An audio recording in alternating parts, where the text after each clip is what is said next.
ndangamilele le ndoda.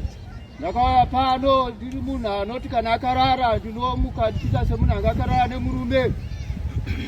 Nyasithi ngahambe vaprofiti ngesithi vayincedisa babeyibaleka.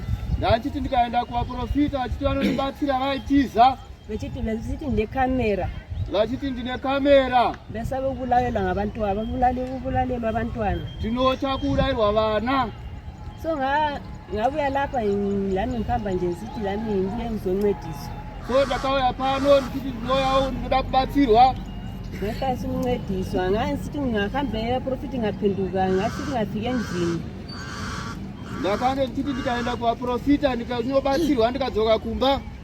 Ngamfonela umama menje uthi kata vaprofiti lava vakuncedisa abakwanisi ukuthi bengikhiphe ukuthi akatela ifingi yangiloyo. Ndaifonerwa ndadzoka namai vangu vachiti kwaunoenda kunobatsirwa vaprofita havagoni kubvisa here uroyi uri pandii.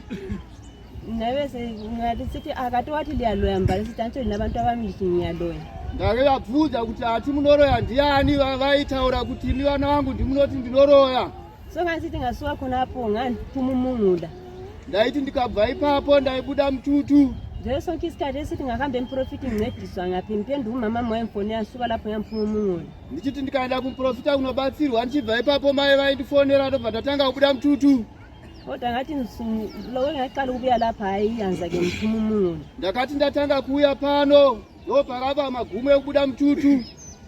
Vefo khonapho mama hayi ngasamfonela ukuthi ngoba isithi ve inganya 20 wayesengumuntu othi abesemfonela abantwana ngapha abasela lokho.